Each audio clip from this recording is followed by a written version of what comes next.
warahmatullahi wabarakatuh. Perkenalkan, nama saya Graha Permatasari. Saya dari Fakultas Psikologi. Pada kesempatan kali ini saya akan mempresentasikan mengenai penurunan fungsi kognitif akibat faktor usia. Daya ingat. Memasuki usia senja, penurunan fungsi kognitif pada lansia pun bisa jadi terhindarkan. Salah satu yang paling umum terjadi adalah menurunnya daya ingat alias pikun. Lebih jauh lagi, rupanya faktor resiko tidak primanya fungsi kognitif ini berbeda antara pria dan wanita. Terlepas dari itu semua, ada kabar baiknya, banyak aktivitas untuk melatih kesehatan otak yang bisa dilakukan demi mengasah daya ingat. Jika rutin dilakukan, kemampuan kognitif bisa jadi tetap bisa diandalkan meski usia sudah tidak lagi muda. Nah, penyebab penurunnya fungsi kognitif pada lansia berdasarkan jenis kelamin ini ada wanita dan juga pria.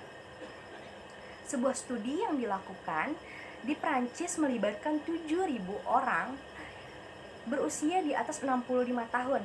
Tidak satu pun mengalami demensia, namun 42% diantaranya telah mengalami penurunan fungsi kognitif. Dalam periode 4 tahun kemudian, dari 42% itu 6,5% lansia yang sudah mengalami masalah kognitif mengalami demensia. Sementara 37% sisanya bisa pulih seperti sedia kala. Fakta yang kedua ini sangat mengejutkan sekali karena banyak yang menganggap masalah kognitif adalah hal yang memburuk seiring dengan menuanya seseorang. Namun studi ini membuktikan bahwa orang bisa pulih seperti semula. Dan kemudian tidak hanya sampai situ saja, bahwa penurunan fungsi kognitif pada lansia adalah tidak optimalnya fungsi otak akibat penuaan. Lebih spesifiknya, wanita dan pria memiliki faktor risiko berbeda terhadap kondisi ini. Nah, apa sih bedanya? Penyebab penurunan fungsi kognitif pada lansia wanita, yang pertama ada kemampuan fisik tidak optimal, yang kedua adalah kualitas tidur buruk, yang ketiga relasi sosial, dan yang keempat adalah depresi. Kemampuan fisik yang tidak optimal. Kondisi fisik perempuan yang tidak lagi sehat atau prima meningkatkan resiko mengalami penurunan fungsi kognitif.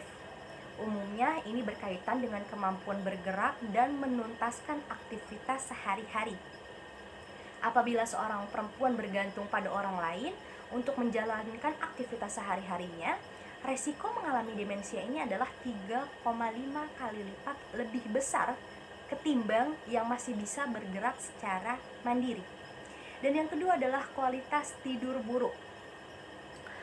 Faktor resiko lain juga berpotensi menjadi penyebab lansia pikun adalah kualitas tidur buruk. Umumnya, perempuan berusia lanjut dengan keluhan kognitif juga mengalami insomnia. Tentunya, siklus tidur berantakan ini juga akan berdampak pada kondisi fisiknya. Yang ketiga adalah relasi sosial. Ditemukan pula dari penelitian bahwa resiko lain adalah ketika seorang perempuan lansia tidak memiliki koneksi erat dengan orang lain, seperti baik dengan keluarga, kerabat, hingga teman-temannya. Jadi bisa disimpulkan mereka itu cenderung lebih kesepian dan jarang berinteraksi dengan relasi-relasi yang ada. Dan yang terakhir adalah depresi. Gangguan psikologis seperti depresi tentu saja bisa berpengaruh pada kinerja otak di bidang kognitif. Perempuan dengan depresi 2 kali lipat lebih rentan kondisinya memburuk dari penurunan fungsi kognitif menjadi demensia. Kemudian,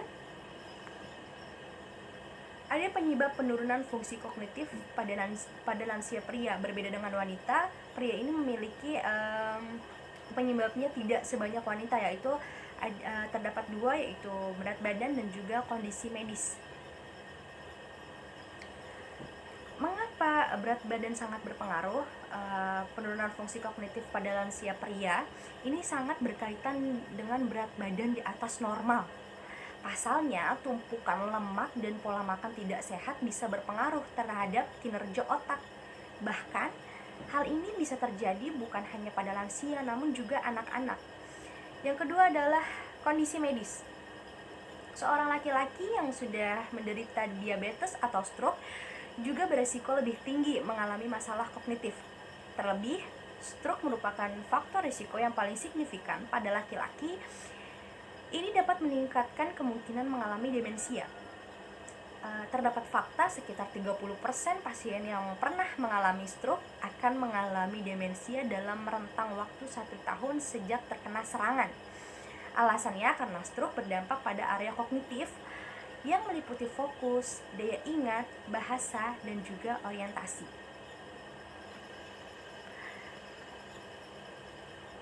Nah, aspek yang paling berdampak adalah fokus pada fungsi eksekutif. Ketika diagnosis stroke ditegakkan, gejala yang paling tampak jelas umum adalah masalah daya ingatnya, teman-teman. Berbeda dengan perempuan, aspek lain seperti kemandirian, relasi sosial, dan depresi tidak terlalu berperan sebagai faktor risiko bagi laki-laki. Nah, mengapa faktor penurunan fungsi kognitif pada pria dan wanita berbeda? Sama-sama berusia lanjut, namun faktor risiko bagi perempuan dan laki-laki berbeda. Tentu banyak yang bertanya-tanya mengapa bisa berbeda. Jawabannya pun belum bisa terkuak lewat studi yang sudah ada. Namun menariknya, faktor risiko pada perempuan lebih banyak berkaitan dengan relasi dengan orang lain. Sebut saja kemandirian dalam beraktivitas sehari-harinya hingga ada tidaknya koneksi erat dengan orang lain.